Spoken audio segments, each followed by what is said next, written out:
Hey, welcome back to The Parent Shift. If you caught our last video, before you marry or have kids, ask your parent this question.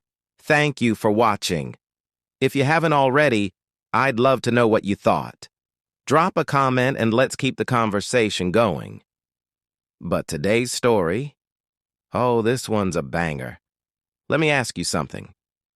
Ever find yourself reacting to your kid in a way that feels way too familiar? Like suddenly, your mom or dad's voice is coming out of your mouth and you're like, wait, number, I swore I wouldn't be like that. Here's the truth nobody told us growing up. It's really hard to give your kids what you never got yourself. Emotional strength, validation, safety. It's like trying to teach a language you were never taught. But guess what? You can still learn. And you can still pass it on. In today's video, we're diving into how to break the emotional cycle, even if you're still healing while raising your kids. We're talking real-life strategies, mindset flips, and things I wish someone had told me years ago. So if you're ready to raise emotionally strong kids without repeating the past, stick around, because this is the video that changes everything. Let's rewind for a second and talk about something a lot of us never really had words for: emotional neglect. Now, I know what you're thinking. Neglect sounds extreme. But emotional neglect doesn't always look like abuse or shouting. Sometimes it's just absence. A parent who was physically present but emotionally shut off. A home where you were clothed and fed, but no one ever asked, "How are you feeling today?" Or worse, they asked, and then made you feel silly or dramatic for answering honestly. If that sounds familiar, you're not broken. You're just someone who grew up without a roadmap. See, emotional support isn't about fixing problems. It's about being present with them. But most of us were raised in environments where emotions were seen as a weakness. Crying? You got told to toughen up. Anger? Shut it down. Sadness? Snap out of it. We didn't learn how to process emotions. We learned how to avoid them. Remember a moment, I must have been 8, when I was really upset after school. I told a family member I felt left out, and their response? "Stop being so sensitive." That stuck with me. And I carried that into adulthood, thinking I had to swallow my feelings just to be accepted. Now, fast forward to us as parents, and we're realizing we don't have the emotional language we want to teach our kids. What we're talking about here is emotional literacy, the ability to recognize, name, and express feelings in a healthy way. It's not something you're born with, it's something you're taught. And if you were never taught it, well, you can't exactly hand it down, yet. But here's the good part. Emotional literacy isn't a gift, it's a skill, which means you can build it. One moment, one choice, one conversation at a time. So if you ever feel like you should know this stuff by now but don't, take a breath. This isn't about shame, it's about awareness. Because once you see the emotional gap, you can start filling it with empathy, connection, and tools we're going to get into next. All right, now that we know where the gap is, let's talk about why it's so hard to parent differently, even when your heart's 100% in the right place.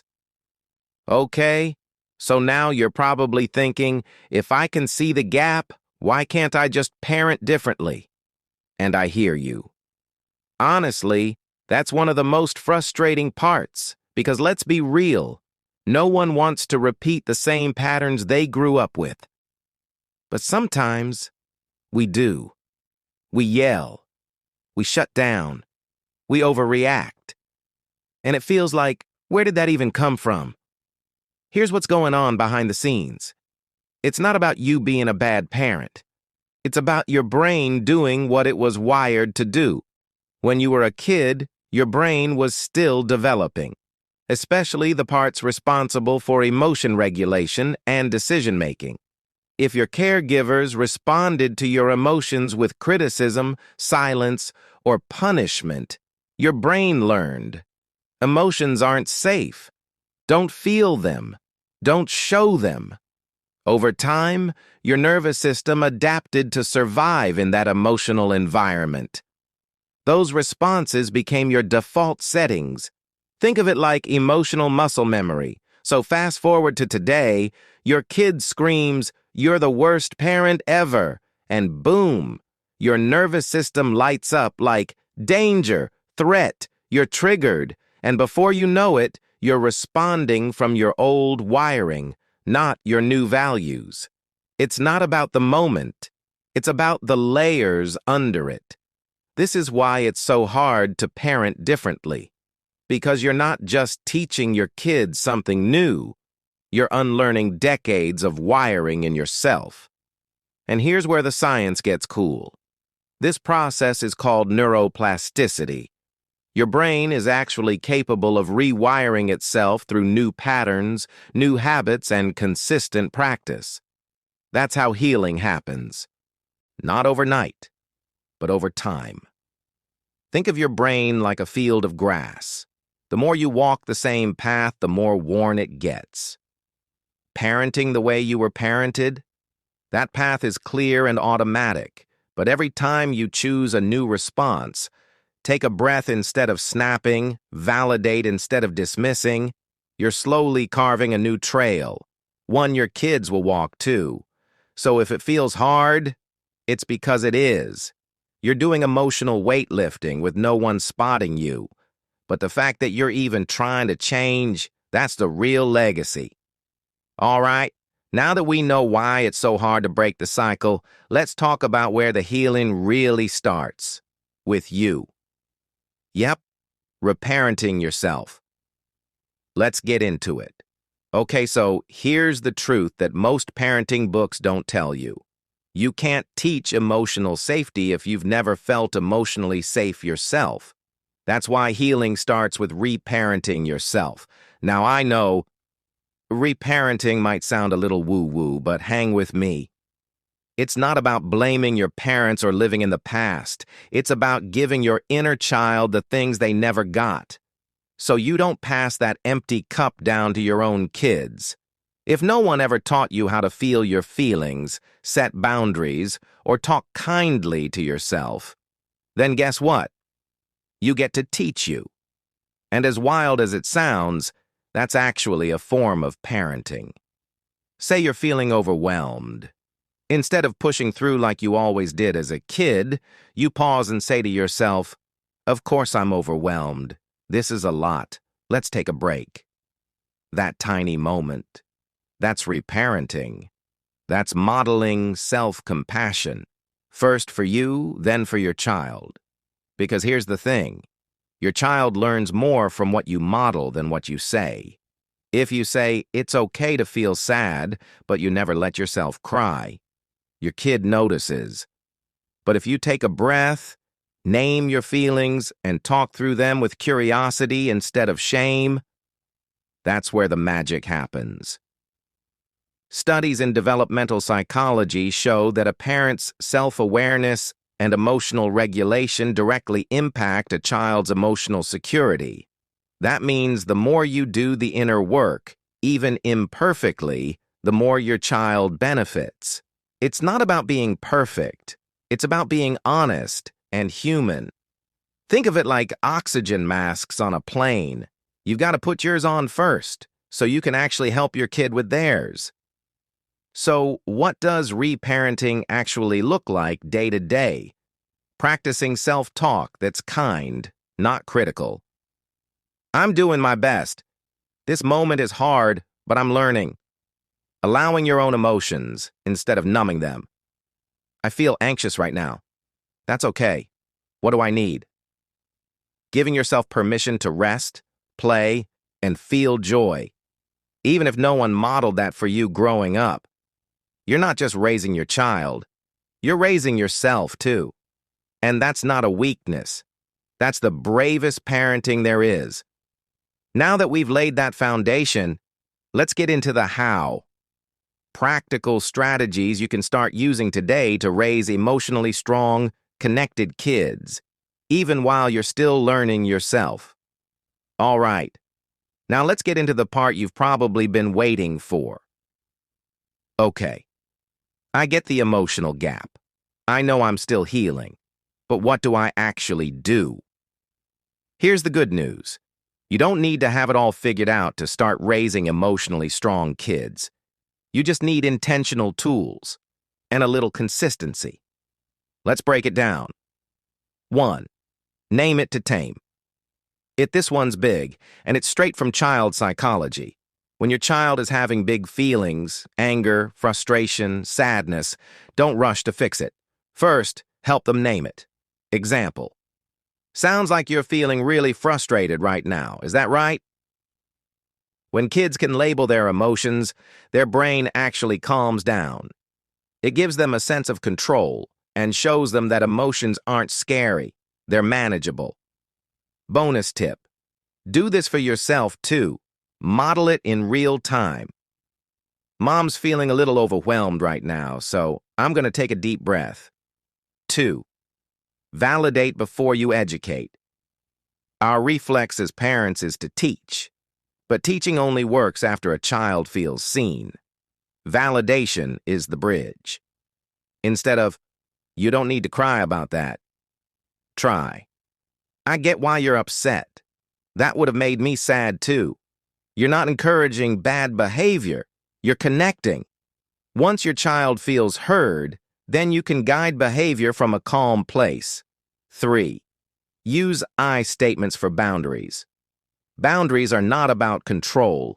They're about clarity and respect. Instead of, "Stop yelling right now," try, "I'm here to listen, but I can't hear you when you shout." Let's take a second and try again. This teaches emotional regulation without shame, and that's the goal. 4. Create safe emotional rituals. Kids thrive in predictable moments of connection. Build micro-rituals where emotions are welcome. Example, a daily feelings check-in before bedtime. What was the best part of your day? What was the hardest? You're teaching them. This family talks about feelings. This family listens. Even 5 minutes a day builds emotional muscles over time. 5. Repair. Don't pretend you will mess up. You will yell. You'll say something you regret. That's okay. What matters most is that you repair. Example.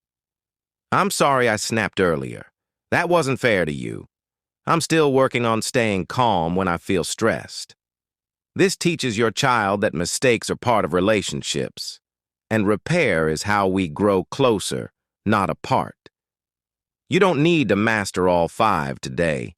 Pick one, practice it, make it yours. Because every time you do, even imperfectly, you're building a home where emotions are safe, where connection comes before control, and where strength is rooted in vulnerability. All right, so we've covered the tools. But how do you stay consistent when you're still healing? Let's talk about building emotional resilience in you and your kids so this becomes a legacy, not just a phase. So by now you've got the tools. But let's zoom out for a second because this isn't just about individual moments. It's about building something bigger, emotional resilience, not just in your kids, but in your whole family system. And here's the beautiful part. Resilience isn't about never falling apart. It's about knowing how to come back together. 1. Make emotionally honest conversations. Normal, resilient families don't avoid hard conversations. They normalize them. That means you're not waiting for a breakdown to talk about emotions. You're building that emotional language into everyday life. Example.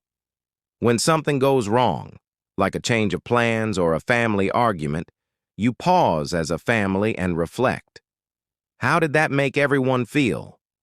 What can we do differently next time? You're showing your kids that discomfort is part of life, and more importantly, we can handle it together. 2. Embrace growth as a family value. Resilient families talk about learning, not perfection.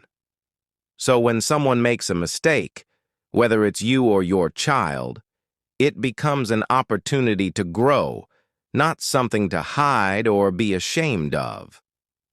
Example: Hey, I realized I was pretty distracted at dinner this week. That's something I want to work on. What about you? Anything you'd like to try differently this week? You're modeling humility, accountability, and repair, core traits of emotionally strong humans. 3.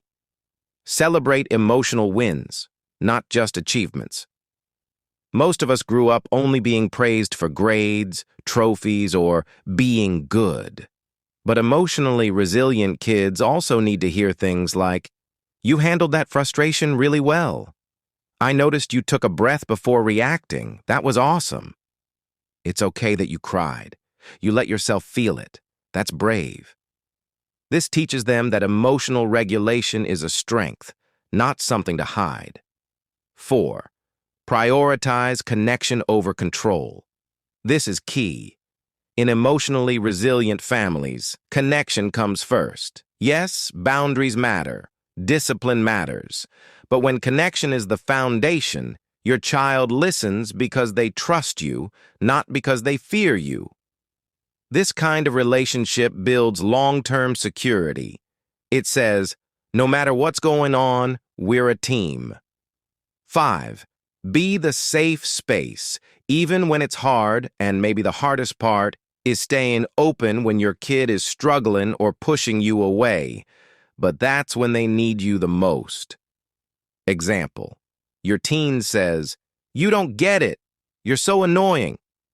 Instead of reacting defensively, you breathe and say, "I know this is hard. I'm not going anywhere."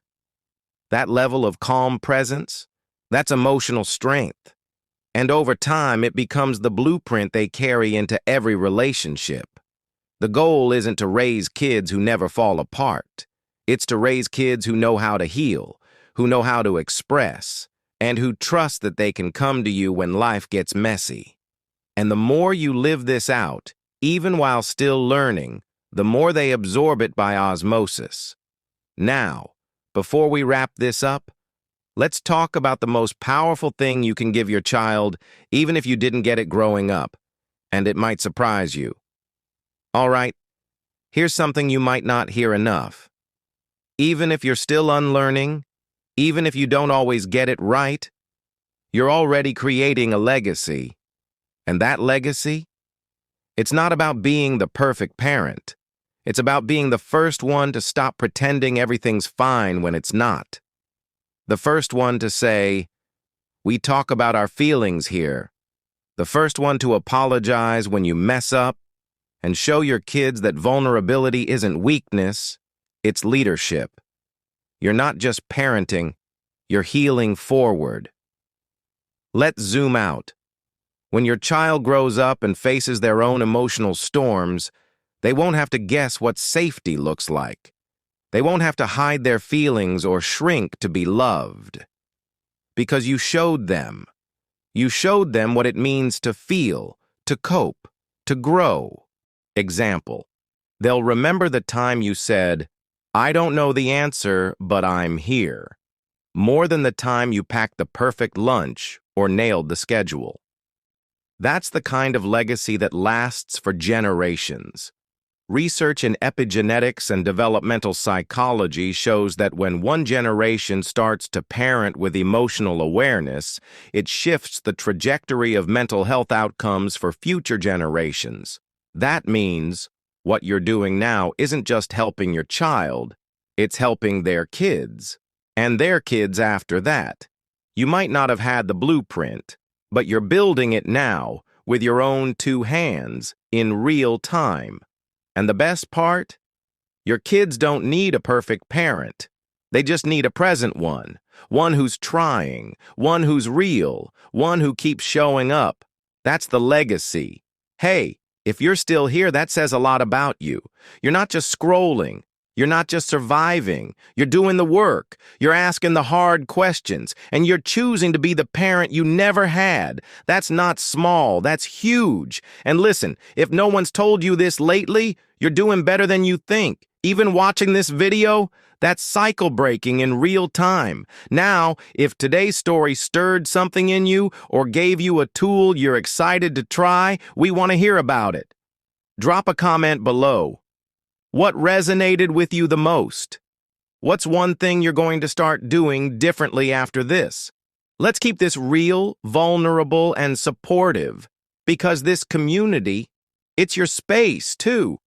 And if you haven't already, go check out our last video, Before You Marry or Have Kids, Ask Your Parent this question. That one lit up our comments section, and honestly, it pairs perfectly with what we talked about today.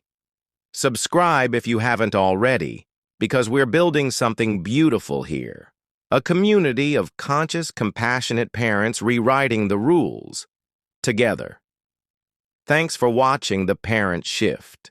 We're proud of you, we're rooting for you, and we'll see you in the next one.